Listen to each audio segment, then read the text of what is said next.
My name is Randy Howell, and you're listening to the Faith and Fishing Podcast.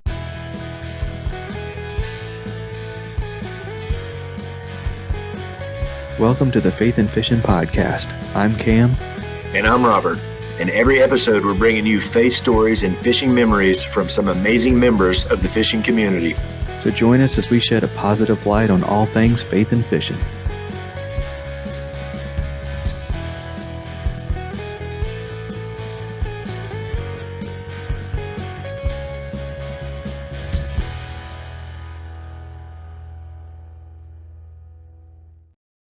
Hey y'all, welcome back to the Faith and Fishing Podcast. I'm Cam, and I am without my trusty co-host this week. Robert had quite a day at work, and that is as much as I know, but yeah, he is not going to be able to make it. I know how that is. Friday was that day for me. I ended up, something happened with electrical stuff that blew a timer up in my face, and I'm very lucky man to be here right now. So just a couple quick housekeeping things before we jump into our guest for this week. Next week, I am not entirely sure what the episode is going to be like. I am going to be in Tennessee at the Paddle and Fin opener with the guys from Paddle and Fin podcast out there. So I may end up getting an episode up. I may not. If not, I apologize in advance, but we will see how it goes.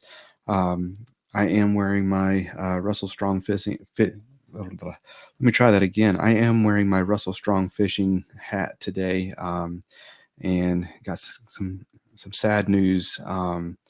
Y'all know we've been praying on the podcast for the past couple weeks for Russell Dillon, who passed away today from the brain bleed from new tumor growth. For those of you who did not know, he came on the podcast in our first season, and he was 12 at the time. I think he was 14 when he passed, but he might have been 15. I don't remember exactly when his birthday was, but he opened up with, "My name is Russell Dillon. I have a brain tumor, but I don't worry about that. I just fish." And man, his joy and his just excitement for the future. I've been trying to think of the words to say since I found out, and I don't have much other than just, my heart just breaks for his family, and I just pray comfort over them. God is the comforter of all comforters, and he's got his work cut out for him comforting on this one, I know, but he can do it. So, like I said, I don't want to choke up too much on this one, but I barely knew him, and I'm going to miss him like crazy. So let's thank a couple of the sponsors that make this show possible, and then we will get this week's guest introduced. Get Outdoors Pedal and Paddle is one of the largest canoe, kayak, and cycling retailers in the Southeast, with a huge selection of kayaks, canoes, bikes, and all the accessories needed to experience paddling and cycling comfortably and safely. Get Outdoors helps to expand and educate the paddling community through their free demos held on local lakes in the Greensboro, North Carolina area, and through in-store clinics and on-the-water courses and demos. And we'll even get your new boat rigged up for kayak fishing for you. Stop by the shop in Greensboro, North Carolina, or check out shopgetoutdoors.com to be wowed by their selection. If finesse fishing is your comfort zone, something you want to learn better this year, or just something you like to tie on as a Hail Mary pass, Jade's Jigs has everything you need and more, and it's all eco-friendly and lead-free. With an awesome selection of baits and colors, they've got a variety of techniques covered for you. finesse jigs, underspins, Nico weights, Ned rigs, and more are all waiting for you at jadesjigs.com. And while you're there, use promo code FNF10 for 10% off your purchase. That's jadesjigs.com and promo code FNF10 for 10% off. All right, so this week we have Michael, and I goofed and I did not ask him how to pronounce his name whenever I had him on at the beginning of the show here, but I'm going to give it a shot, and he is going to correct me when he gets on. But Michael Jaquith, and so let me super not prepared here, but Dr. Michael Jaquith is a PhD chemist who left the corporate world and now helps men everywhere discover how to escape addictions and live a more meaningful and fulfilling life. Certified through the Life Coach School with specialization in addiction, he combines cutting-edge science and coaching expertise with the time-honored teachings of the faith. Michael is married with 6 children and lives in rural northern Idaho, and he reached out on Podmatch. Some of our favorite guests have come through Podmatch, and said, I love to fish, and I would love to talk to your listeners about my faith and about fishing. So, Michael, welcome to the show. How did I do on your last name, brother? Cam, it's a delight to be here. I want to join you in mourning for the passing of that young man. And first off, just thank you for the courage you have to show the mourning for that young man. I know this is a very powerful thing. You can see by your face how important he was. As far as my name, no one ever gets it right. Don't feel bad at all. It's pronounced Jaquith. But again, I think that's such a great example of how much bigger things we have as servants of God than to worry about a name pronunciation. But delighted to be here. Absolutely, man. So to get us started off, kind of introduce yourself to our listeners and tell us who Michael Jaquith is. So Michael Jaquith's a very stubborn guy that God was very patient with. And in my own story, I come from a pretty bumpy beginning. My father was not an ideal father. The word abusive does apply in almost every capacity. And I kind of left that environment running from God. I was like, we were raised in a semi-religious household, and I wanted nothing to do with that. And so I left running. I pursued what I called the Church of Hedonism, which means the pursuit of pleasure. And took me about 15 years, 12 of which in actively grappling with the idea of faith before I decided to convert. And that was back in 2008. And I don't know about you, Cam, but those of us, or what's your stories, but for many of us who convert as an adult, we have this idea that I found Jesus, my problems are solved. And that wasn't the case for me. And I kind of kept going and discovered that I still was a really stubborn person and that God was still really patient with me. And through the next 10 years, I continued to try to do things my way, have God lovingly say, nope, that's not going to work. And then God brought these amazing mentors, these amazing coaches, these amazing men into my life that helped me to become someone that I don't know that I ever could have been on my own, but certainly could never have been on my own. And so now I stand before you here as this guy who's figured a few things out, loves helping other guys figure a few things out, but is under no illusions whatsoever. Any of it was under my own merit. That is awesome. So, so you were a life coach, and so I don't know about all of my listeners, but I am not 100% sure what a life coach does. I've heard the term.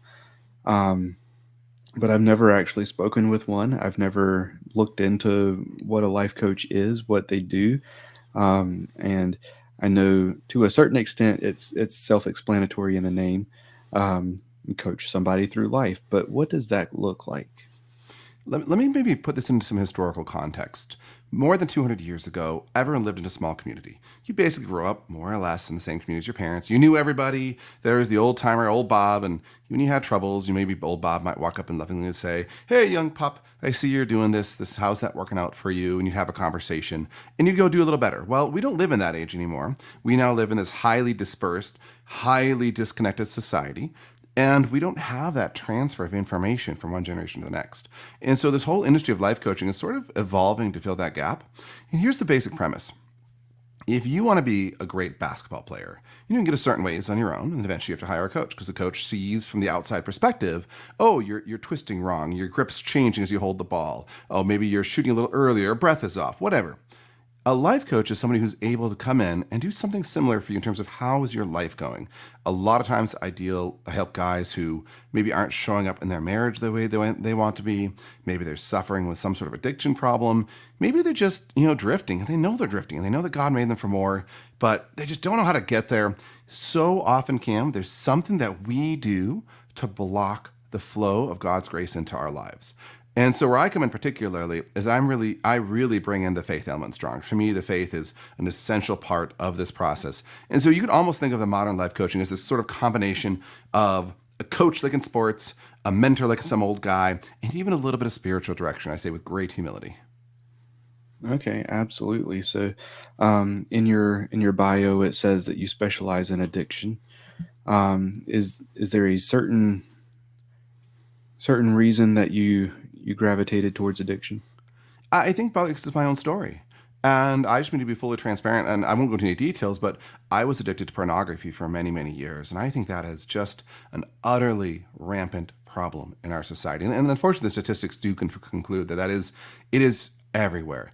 And one of my messages I want to tell guys is, look, this problem is real. This problem is everywhere.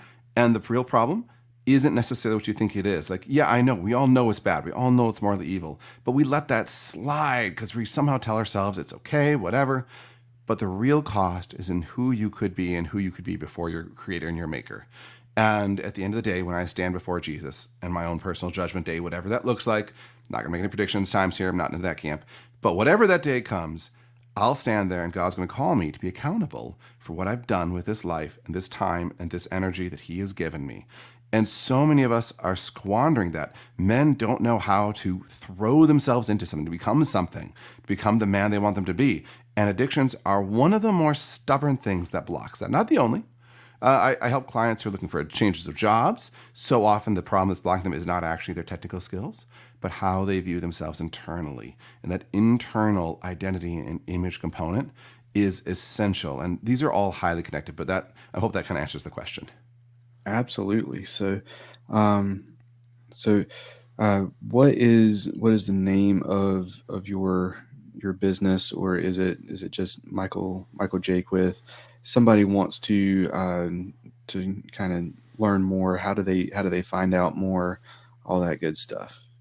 So I mentioned earlier that faith is absolutely critical to me, and it's so important that I put the faith name directly into the business name. My business name is CatholicLifeCoachForMen.com. I'm a Catholic. I'm a Christian. If you are of the Christian faith, I will work with you. If you're not, and you're curious about the Christian faith, let's talk. You won't be the first guy to get in that particular line, and I love to talk about the faith and why I believe it's so important. But in general, I focus on those because so much of my work is going to be involving prayer, meditation, surrender to the Lord. Those are central, very masculine concepts. So Catholic Life Coach for Men, if you throw a .com, you have my website. You throw a podcast, you find my podcast. Okay, absolutely. And what is your podcast? So it's also Catholic Life Coach for Men is the name of it. And it really is just this podcast designed as sort of a self-guided life coaching tour into a lot of the problems that guys encounter. We talk about addiction. We talk about identity. We talk about self-image. I have a lot of guests on that talk about money. We'll talk about health. We'll talk about finance, talk about even sexual issues, marriage, fathering. All these are really, really critical issues that men today are facing. Okay. And you're on, which platforms are you on? So I'm on most of them. The lion's share is Apple, iTunes kind of downloads. To be honest, Cam, I'm not the tech wizard guy. Despite my chemistry background, the social media stuff is smarter than me. But that I think at this point in time, if you can't find it, it's just keep looking at a different one because it's on most of them. Okay, absolutely. How often do you have episodes come out? So pretty much once a week, sometimes twice a week. Okay. And how long are the episodes? Generally about 45 minutes, sometimes as low as 30. Sometimes I had one of those an hour and a half because sure you've experienced it. Sometimes you have such a great conversation, you're like, I don't want this one to end. It's too much fun. Absolutely. So, we kind of have, as interviewers, we follow into a rut of doing things in a certain order and everything. And this one has kind of just flipped over my normal thing, and I love it. So, you uh, you alluded to your faith story a little bit earlier. Is that something you wanted to dive into a little deeper in this episode? Yeah, I'd love to go there. And, I think I've encountered a lot of guys who say, I was a little slow. It took me several years before I finally relented to God's knocking.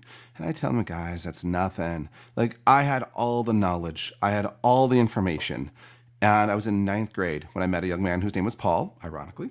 And Paul and I loved two things in common. We loved the outdoors and we loved to argue. And those two go together very, very well.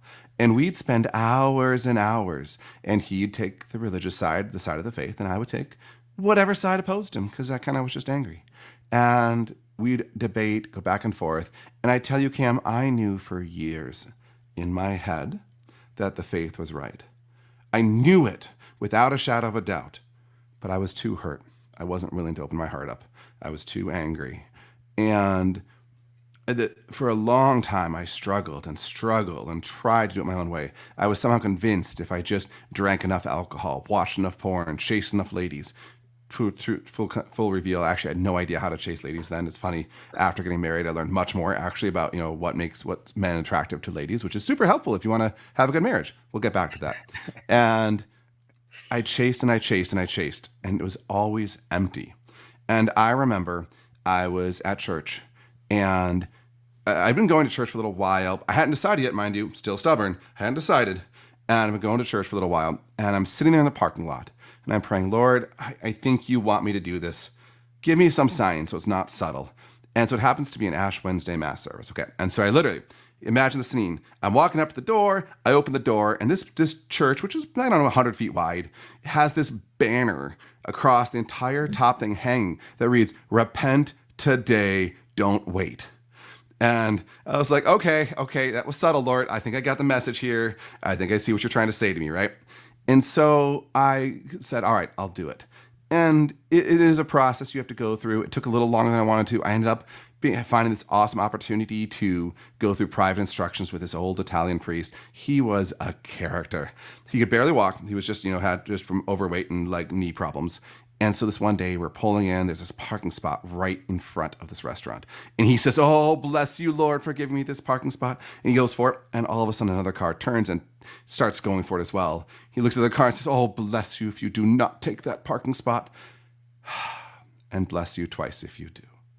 And of course the other car took the parking spot. And I just looked at that as such a great role model for me of surrender. And Cam, this was something I struggled with, given my own past. I struggle with the idea of surrendering to God. I want it to be my way. I wanted to be in control. And that has been sort of the major struggle. So I have my come to Jesus moment. I convert. I joined the church. And that wasn't the end of it. Like, I can keep going on here for ways, but again and again, God was patient with me. The next person who really entered my life was a man named Ben. And I had one child at the time. We have 6 now. At the time I have one. She's 1 year old. We're in the cry room. And I'm just angry. Like, I'm not being mean, but I'm angry. And you can tell when another man is angry. And Ben's watching. And by the grace of God, next Sunday, Ben walks up to me after church. He has very great humility. He's such a humble guy. Shakes my hand. He says, "All right, Michael. Hi, Michael. My name's Ben. I want to introduce myself. I don't want you to take this the wrong way. I would love to be available. I'd love to talk if you ever need to. Maybe in some ways you remind me of me a few years ago. But in case you're having any troubles, in case you're struggling, I wanted to reach out to you." He reached over and hands me this little flash drive filled with audiobooks and audio talks. I'm sure it's probably a copyright violation somewhere. Don't call the lawyers. And in this thing is all this information about the faith, about growing, about becoming a better man. And of course, the very first one was about anger. Real subtle Ben. But he was humble. And sure enough, good to his word. I called him up. We had lunch. I listened to a bunch of the content. And that launched me into another way of just looking at how can I grow in my faith and allow God's grace to come through me, even after I've quote unquote become Christian again, but still had blocks in my heart that I hadn't let God into. That is awesome. It's so awesome to hear those stories where a man steps up and offers himself as a mentor to someone else.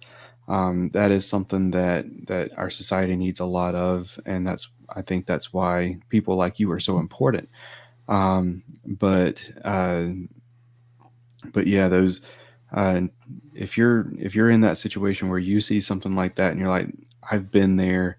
Um, I this guy needs somebody who has been there to kind of lean on or whatever. I encourage you to be that person.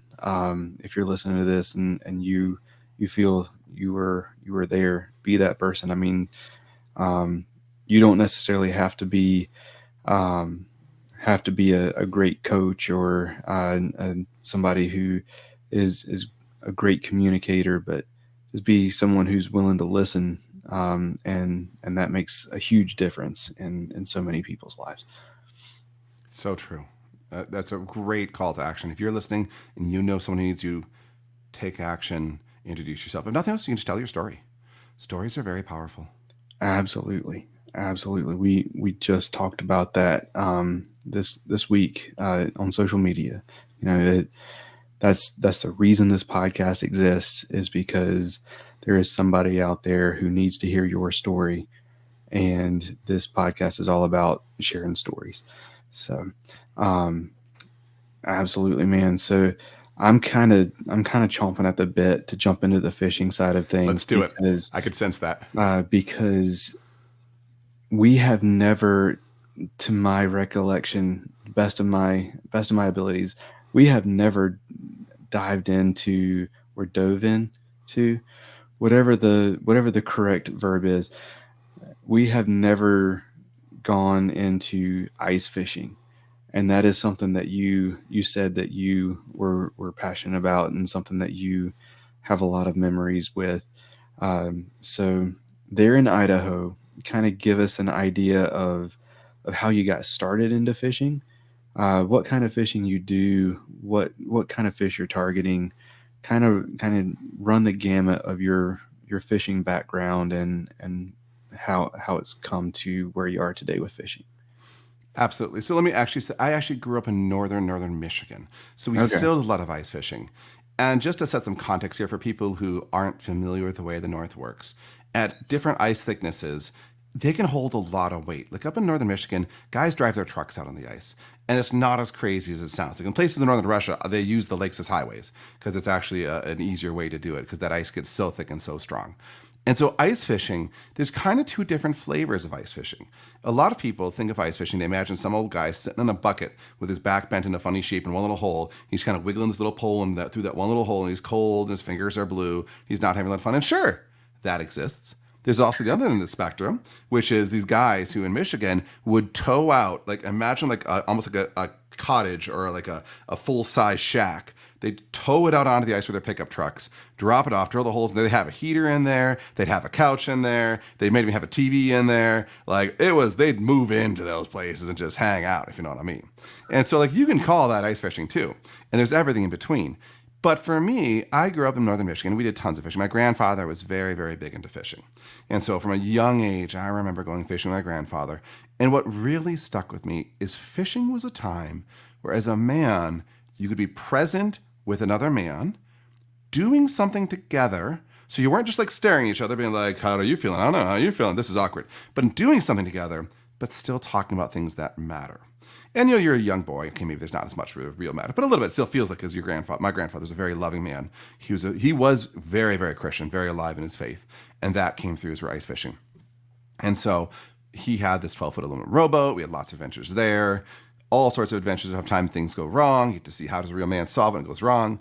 But the ice fishing part is one part that I think is a little more unique up to the north.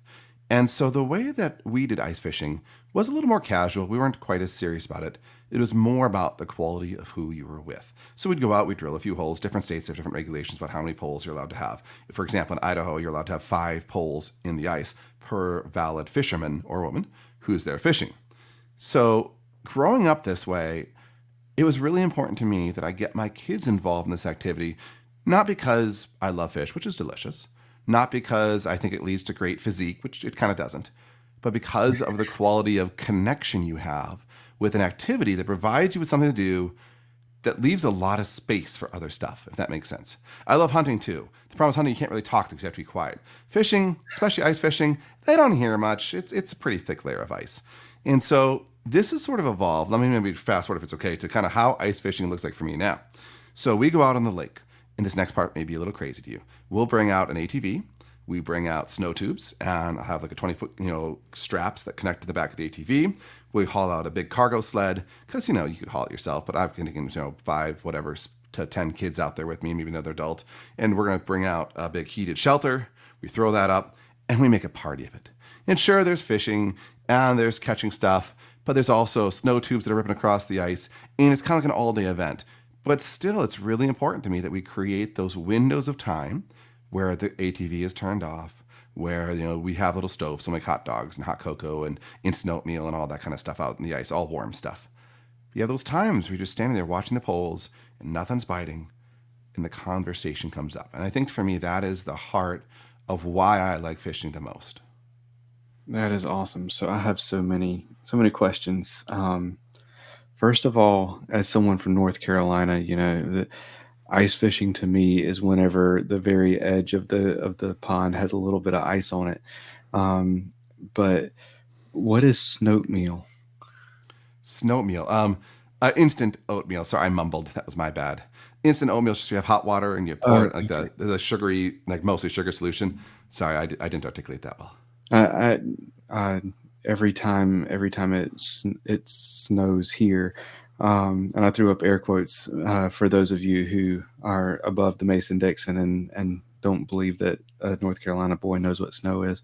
You're right, but we they make snow cream, which is like you take snow and sugar and I think like vanilla extract or something and mix it together and try to do it before it melts and have like a little treat. And I didn't know it. I heard snoatmeal. I'm hard of hearing also, so I heard snoatmeal, thought it was something to do with the snow. But we've done stuff like that. Yeah, that we've definitely made desserts like that before. Okay, so I did think it was funny that even ice fishing, if you're up in that area, you can't get away from the wake boats with the dragging the tubes behind them and everything. But it's true. So what are you fishing for? So up here we have a lot of trout. There are some of the more traditional fish. You can get into some panfish. There's some bass. A lot of times it's a different pace of fishing because everything is so cold. What tends to happen, my understanding, at least from my more limited amount of conventional northern lake fishing, is you always have kind of packs of fish that move around. But with ice fishing, there's a secondary factor. You still have the packs moving around, but sometimes they're just like kind of like in hybrid mode. They're like swimming along. They're like blah blah life, whatever. Not really hungry. And then it just turns on, like all your poles light at once. And this is one of the reasons I think why you're allowed to have so many poles. And like when I've got 5 kids out there, legally, I could put 30 poles in the ice, which isn't crazy. You just go drill, like I use a little 4-inch auger because, by the way, pro tip, if you take kids on the ice, use a 4-inch auger, not the 6 and 8 that everyone else loves. Sure, it's a little harder to get a big fish up through a 4-inch hole, but thus far I have yet to have any child, even age 3, successfully get their boot down a 4-inch augered hole. And I've seen them put their boot down a 6-inch hole, and that's what we call a trip-ending event. You go home, because that child is now very, very cold and wet and soaked through to the leg. So, 4-inch hole, huge key there. You spread these poles out. But anyways, back to it's a lot of trout. We have a lot of rainbow trout up here in Idaho.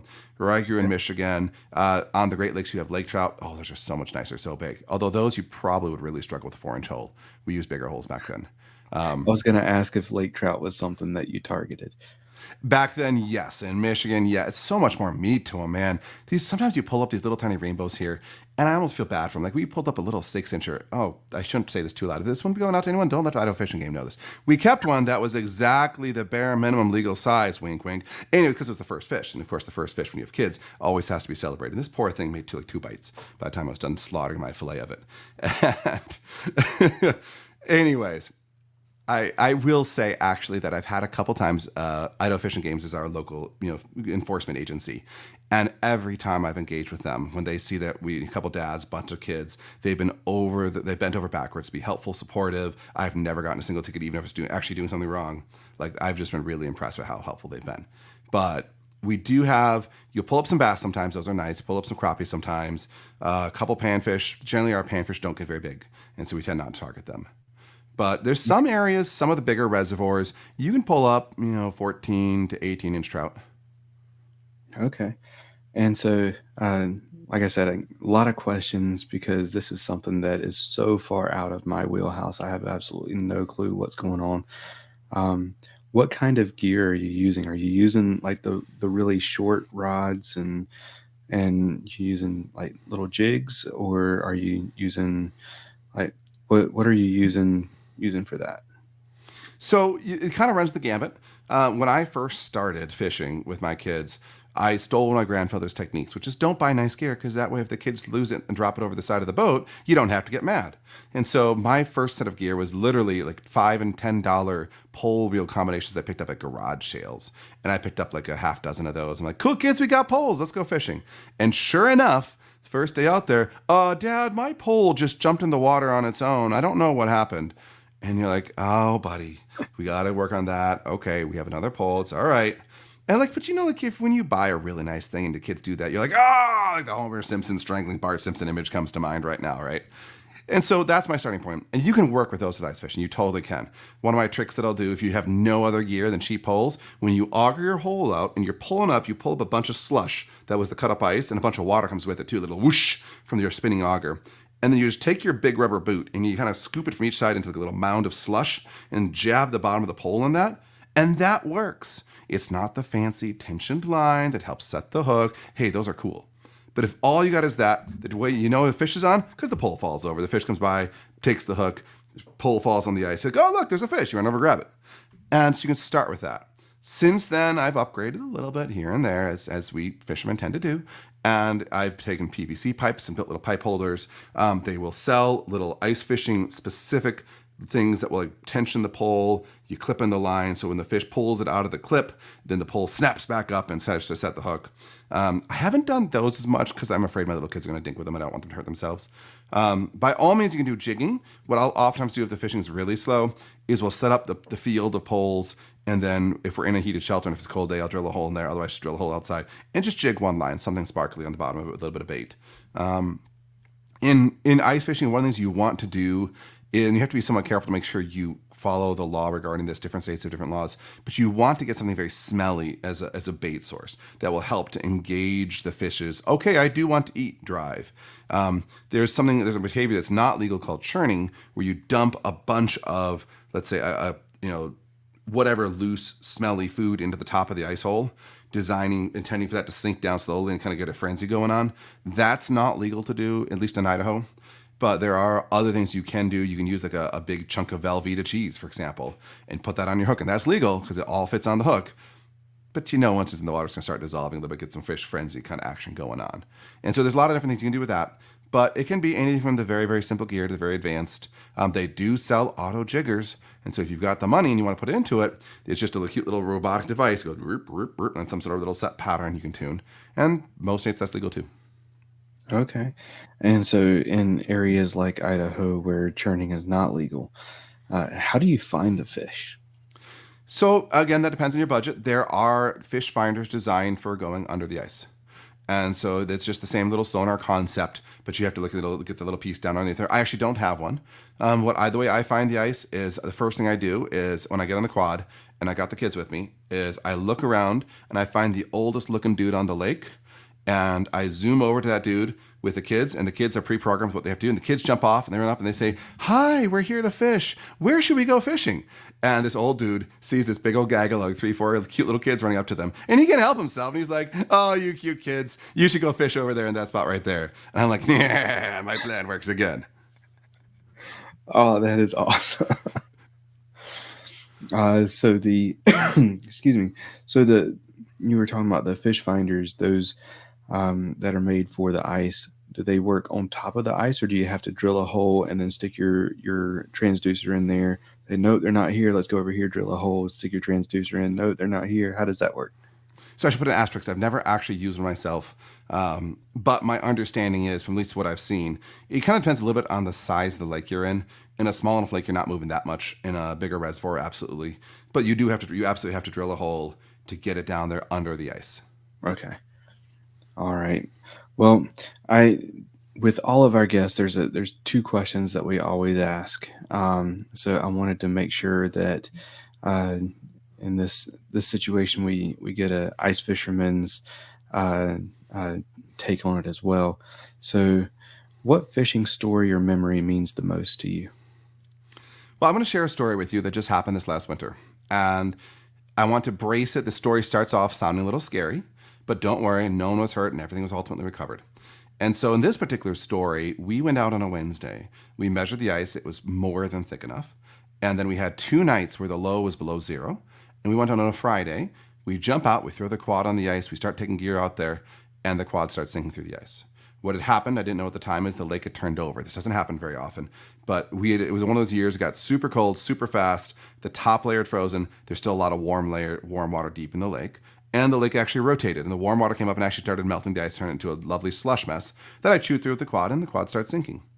And this sounds terrifying at first because you're now out in the middle of lake. You've got a big ATV that's half in the water. There's children involved in the story. Everyone would be like, you must be freaking out. And internally, I think I probably was a little bit freaking out. But the kids weren't near the event. I quickly got the children to a safe area of the ice by figuring out what was going on. And it was a few hours trying to get this quad out. It didn't sink very quick.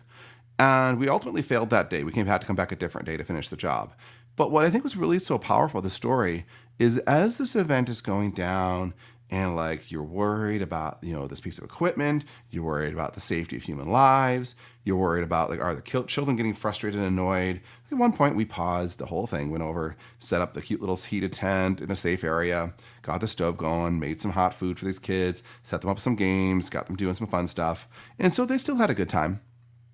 But this whole time going on, it's kind of scary. And there's some danger involved in the situation. I had 2 other dads with me. And near the end of it, one of the dads comes up to me and he says, Michael, this has not been my most enjoyable ice fishing trip with you. And I said, I'll call him Bob. I'm like, Bob, that's not unreasonable given that it was not my most enjoyable ice fishing trip either. He said, but I really respect that you have role modeled for these kids that a Christian man doesn't curse, doesn't give in to throwing temper tantrums, doesn't lose his temper because something doesn't go the way he wants it to go, but he keeps his cool, loves the people around him, and keeps things in priorities. And not once in that entire time did I raised my voice as it started going down to me, as everyone say back, for a safety style. But beyond that, it was a very anger-free event. It was a very calm event. We still had a great time. And I think what's so memorable to me about this, and it helps that we did eventually recover the quad. What's so helpful to me, though, is I got to witness to the kids what happens when things go wrong. And I think, Cam, all too often in life, we live in this Facebook generation where everything goes right. Look at Facebook. Everyone's having a grand adventure. Everything's going perfect. Look at this social media, that social media, YouTube, whatever. And I don't think kids get enough times to see oh, shoot, this has gone really bad. My wife was totally freaking out. That's a whole separate story. I had all the kids, though, so it was fine. The modeling for them to see that, and that we still made something important out of it, and that we just role modeled. The people are what's important. The people are safe. We're going to care for the people. We're going to do everything we can here to make sure that the right priorities are observed. And it was a very powerful day. Absolutely. That's a really good point. I mean, in social media and content creation in the fishing community, it's always a highlight reel. I mean, yeah. It's a 6-minute video of look at these 7 fish that I caught today, but it doesn't show the hour and a half that you spent picking out backlashes and pulling out lures out of trees and all of the frustrations that can be involved. And so whenever a new angler or a kid or somebody goes out and goes fishing and experiences that, they get frustrated because I watched so-and-so's video and they don't have this stuff happen. It's like, well, they do. You got to remember they were out there for 8 hours and you got to see a 6-minute video. It's definitely important for kids to to see things go wrong and to see how we react to that. And it's important for us to remember that we are being watched in how we react to that. So that's awesome. I have to share one super quick addition to that. One of the funniest ways, you mentioned like getting lures stuck and whatnot, the funniest way that's unique to ice fishing to get a lure to be stuck is you've got your pole and a holder, the line goes straight down on the ice, and we always bring dogs, and the dog walks over there and gets himself on the line and then starts walking away, and you see the line slowly being pulled up through the ice hole. There's a hook at the bottom, but the dog's nowhere near the hook right now. The dog's just in the middle of the line, walking sideways, dragging that line up out, and you see all the dads yelling, "Belle, stop, go on, stop." When the dog goes, "Huh? What? Is it me?" And you run over and it's generally fine. But it's just one of the funnier ways of things to get stuck is nowhere else in fishing I've ever had a dog take off with my line. Yeah, I wouldn't have even thought about pets, but yeah, that's another aspect to it for sure. All right, so whenever you're out fishing with somebody, what is your typical conversation like? What's it centered around? I think it really depends on what I'm struggling with, what he's struggling with. I'm the sort of guy, I don't love to sit there and chat for 2 hours about the weather or about some local sports team. These days, politics is becoming more of a serious topic. Give it or leave it, whatever you want to look at it. It's getting worse. But I really think the whole value of fishing is a real conversation. And you got to wait it. Like, when you got a bunch of kids around that are coming in and interrupting you a bunch of times, you're not going to jump into, "Hey, I'm struggling with my marriage," in this particular thing. That's not appropriate. But what commonly happens in almost every fishing event I've come to is there's a window somewhere where there's nothing happening. And, one of the great things we do with ice fishing trips is if the kids get bored, we always bring sleds, and we tell the kids go sled on some of the hills by the shore. And they go do that. And then, a couple other dads and I will sit there and you have a real conversation. Lately, the last couple ones we've been having, it's been around marriage. I think marriage right now in our time is under attack in a very powerful way.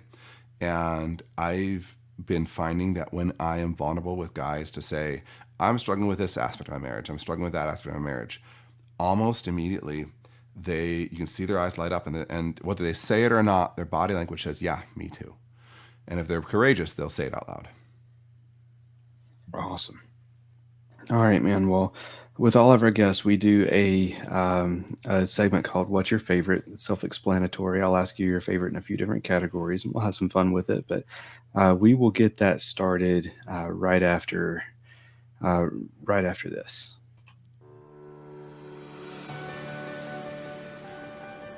If a fly rod is your weapon of choice, check out Atollas. Their fly caddy is the most convenient way to get your favorite flies to the water, or just keep them handy by clipping it to your hat, truck visor, backpack, rod case, or just whatever. You can also bundle it up with flies from independent fly tires that Atollas has teamed up with through their Fly Light project. Choose from bundles specializing in redfish, carp, saltwater, or freshwater. Head over to atollas.co, that's ATOLLAS.co, to get your fly caddy today and use promo code faithnfish15 to save 15% on your order. That's faith the letter N, fish the number 15 at checkout for 15% off.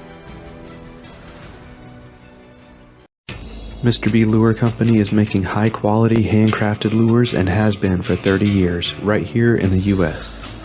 Using all-metal components, Owner and Gamakatsu hooks, and silicone or frog hair skirts, Mr. B is pumping out some awesome spinner baits, jigs, buzz baits, underspins, and more, including some of the most unique bladed jigs on the market.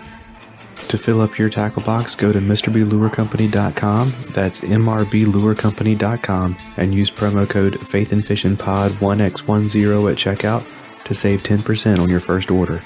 That's faith the letter N, fish the letter N, POD, so Faith and Fishing Pod, just like our Instagram handle, 1x10.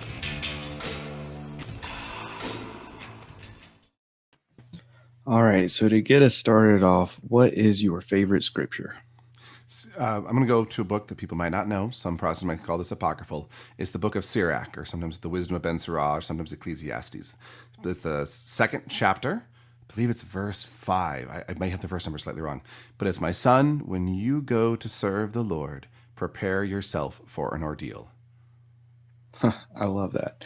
I'm not well versed in the Apocrypha, so yeah, that's a good one. I love that. And say the book name again. It's Sirach, and if you've never read before, Sirach is this amazing book. It's one of the very few books of the Bible where the author identifies clearly who he is and who he's addressing. But chapter 2 of Sirach is one of my favorite chapters in the whole Bible. It's very practical, it's very inspiring, and it's also very real. The book of Sirach is a very gritty book. Like, you read that, and they're not like, everything's good, and it's all great. It's like, this stuff's going to suck. Get ready. Okay. I love it. All right. So your favorite story from the Bible? My favorite story from the Bible is probably the story of I have to remember the right term for this. It's the unrepentant servant, the servant who the master forgives 10,000 talents to, then he refuses to forgive 60 denarii to. And the reason I love this is because I identify so much with this guy. Like, he's so me. And I just see myself, and every day I'm like, but dude, that's 60 denarii. That's 60 days labor. What the what? Come on. You can't just walk away from me with that. Like, this isn't fair. It's not right. It's not just. And every time my brain goes back there, I'm like, oh, yeah, that's right. The 10,000 talents. Okay. I get it. All right. Go ahead. Take the 60 denarii, I guess. Once. Awesome. All right, so your favorite fish to catch? I love perch. So there's a reservoir here in Idaho called Cascade Reservoir, and they're famous for jumbo perch. And jumbo perch almost look like a frog. They're so like fat. And I've always loved perch. Growing up in northern Michigan, I've always loved perch. My grandmother, she would take perch, we'd fillet it, and she would take the orange Cheetos, the kind of cheesy, like curly ones, smash those up, roll the perch in butter, roll them in those things, cook them up that way. Oh, I don't know why, but that's always been my favorite. I love eating those so much. All right. So, what's your favorite fish to fish for? I really enjoy pike a lot. I love the fight. There's something that feels like I feel like they're mad at me, and I feel like I'm winning when I finally get to take out some anger back on them. Like, one story I had this one time, I was fishing with my dad, and I hit this huge boom, hits the pole, big, like bends the pole in half. I'm like, Dad, I got a big one. Well, it took the line and ran. The drag was set too low. Ran down to the bottom, muddied itself up in all the weeds. Comes and all of a sudden it feels like the line is just dead. Like 5 minutes of slow, painful, like reeling it back in to know I don't break the line. I see like a mass of weeds, like 2 foot in diameter and like 6 feet long of weeds. And I reach on down there and I'm like, oh, Dad must be gone. All I got is weeds. And I'm pulling these weeds off and throwing them, pulling them off and throwing them. And like another 2 minutes pulling weeds, and I see a flicker and a flash in the middle of the weed pile. And my dad saw it too. He's like, you're not done yet. Grab that pole. And so I grab the pole. Fish takes off. Got to fight him again. I love those stinkers. They put up the fight. That's awesome. Have you ever been nicked by one? I have not yet, praise the Lord. So I kind of treat them with some respect because those teeth look fearsome. Absolutely, and their saliva has a anticoagulant. So, like, Ooh. if you just barely nick your finger on it, it just bleeds and bleeds and bleeds and bleeds and does not stop. It's vicious.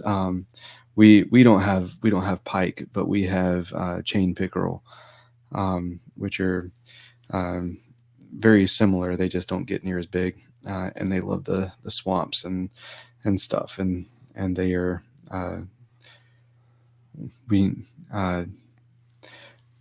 they have all kinds of nicknames, from jackfish to snake to snot rockets to all kinds of fun nicknames. But yeah, for sure.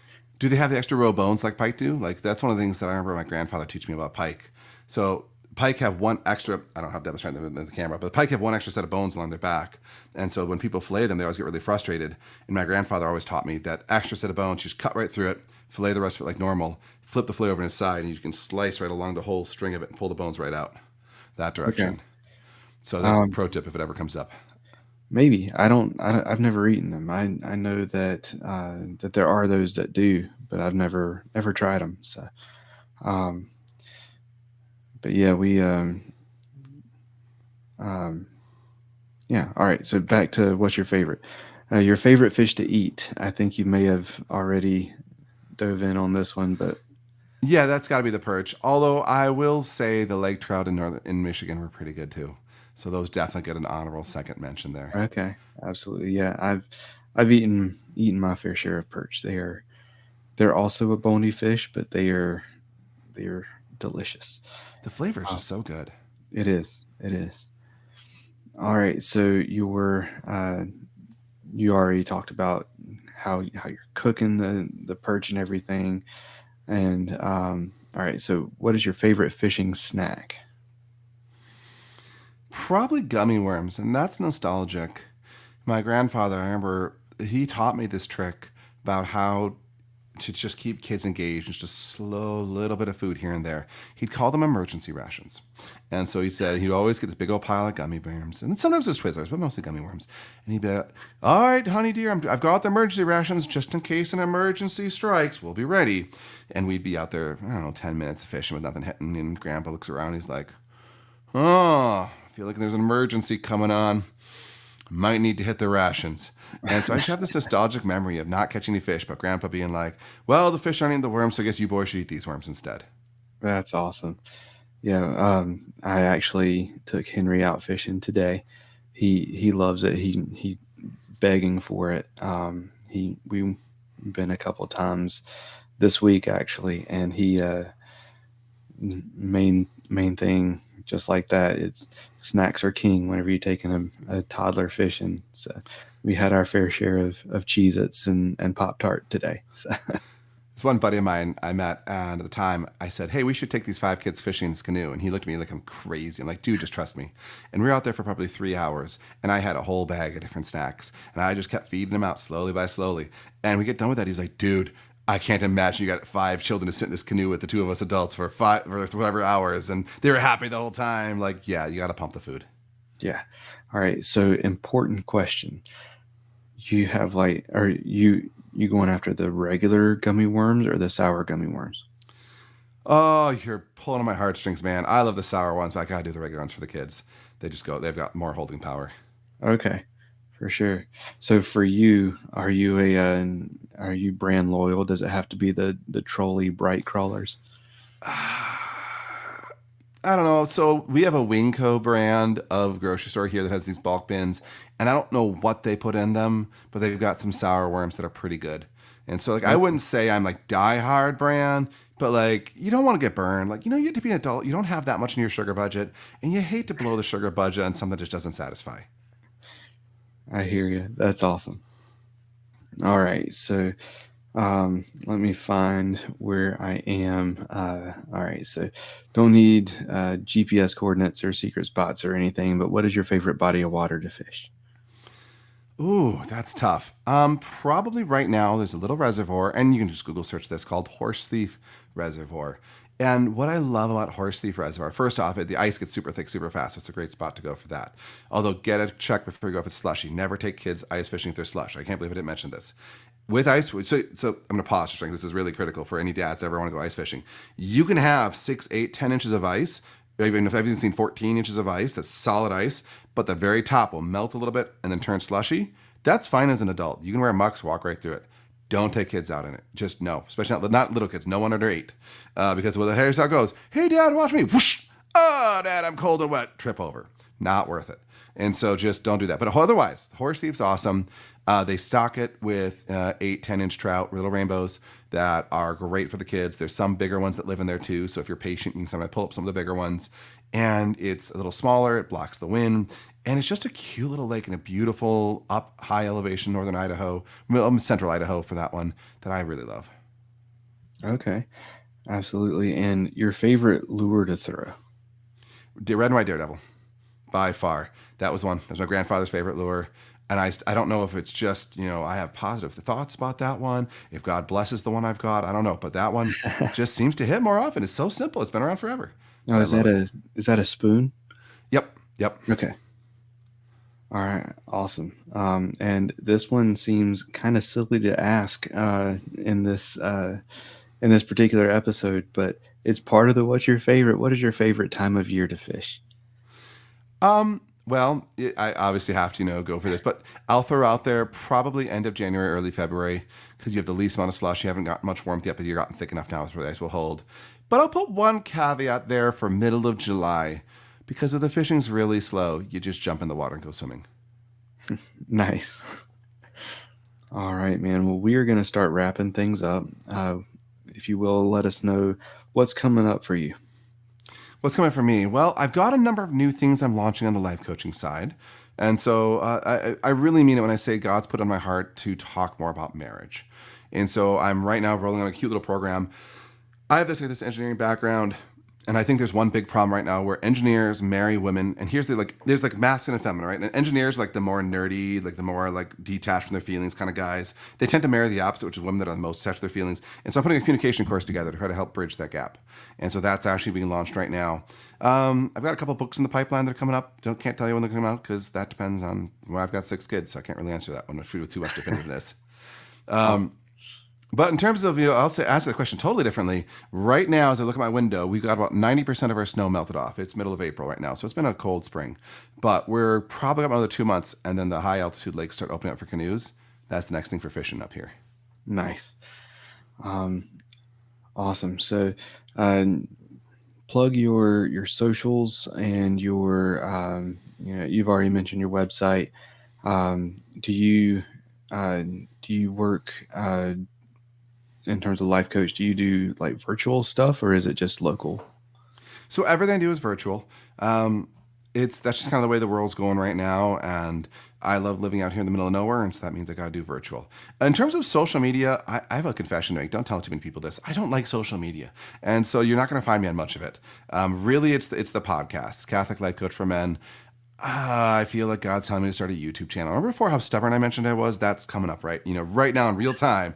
As God's like, Michael, you should make a YouTube channel. I don't want to make a YouTube channel. God, all right, I'll think about making a YouTube channel. I know the Almighty's always right, but I'm just a stubborn guy. I have trouble admitting that. That's one I've been struggling with too, and I've been kind of arguing with them a little bit and say, whenever you give me like 2 more hours every day, right? Maybe I'll start editing videos. Isn't it great where we try to negotiate with God as if we have any credit to negotiate whatsoever? We all do it. Yes, we do.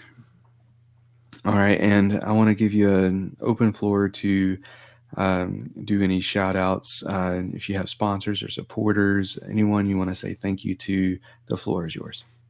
The biggest one I have to start off with is my wife. So I married this amazing woman who's had 6 children for me. It's amazing. We've had 6 kids in 8 years, actually. And we're raising them together. We're homeschooling them together. We're doing the life coaching thing together. She's a life coach as well. And so if you're a lady who's interested in working with someone who's religious, you can find her at madeforgreatness.com. She also does a bit of business coaching. So by all means, check her out. Her name is Sterling. You'll find that plastered all over the website. So I have to start with her. Beyond that, I think the biggest shout outs to me, and this, I get no business benefit out of there, but if it ever gets back to Ben or Gary or Victor or Chow or who's the guy? One more guy's name. Can't believe I'm getting his name.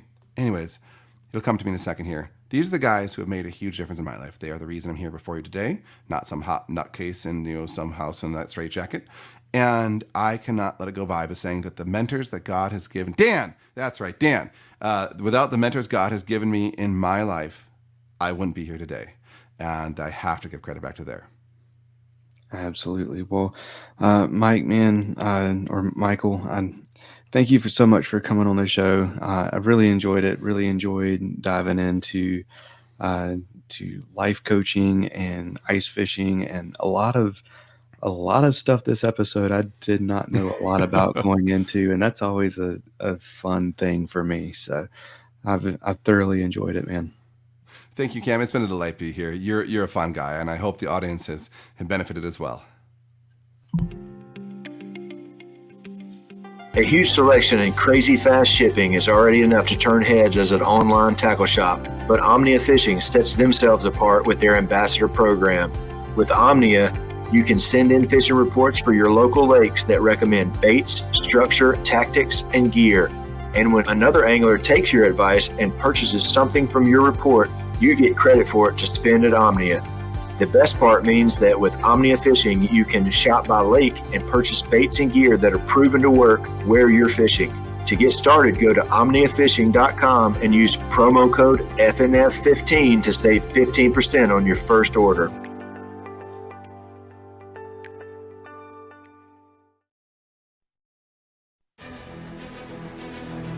Few things ruin your day on the water as bad as losing gear.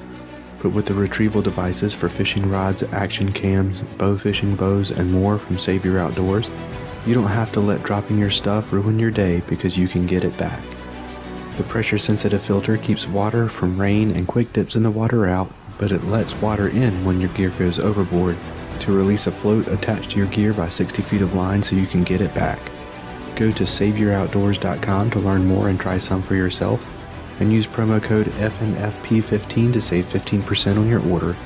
That's savouroutdoors.com and promo code FNFP15. Another huge thank you to Michael for coming on the show and sharing his story with us.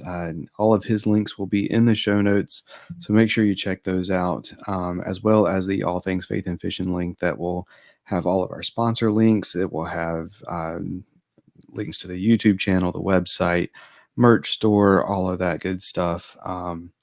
And so, Robert is not here, so he is usually the one who has the really awesome thing to say at the end. So we're just going to dive right into the prayer, and so if y'all will pray with me, and I will close things out. God, thank you so much for this podcast and this opportunity to virtually meet so many awesome people and to hear so many amazing stories and to share those stories with those who are listening. Thank you for everyone who has tuned into this episode, and thank you for Michael and what he means to so many, and what he is doing in your name, and what you're doing through him. Thank you for his willingness to come on the show and share his story and share your light. And God, I ask that you wrap your comforting arms around the Dillon family and give them that peace that surpasses all understanding in this difficult time, and surround them with people who can give them that earthly comfort as well, and just use everyone around them to warm them and be there for them. And God, as we go through this week, and whenever someone is listening to this, pray blessings over that week for them, and in all of this we ask in Jesus' name, amen. All right, y'all, that is going to do it for this episode. Y'all take care, and God bless. Thank you for listening to the Faith and Fishing podcast. Faith and Fishing is produced and hosted by Cam Steele and Robert Randolph, and is sponsored by Save Your Outdoors, Jay's Jigs, Get Outdoors Pedal and Paddle, Mr. B Lure Company, Atollas, and Omnia Fishing. Don't forget to join the Facebook community, follow us on Instagram, and subscribe, rate, and review us on whatever app you're listening on. That's going to do it for this episode. Y'all take care, and God bless.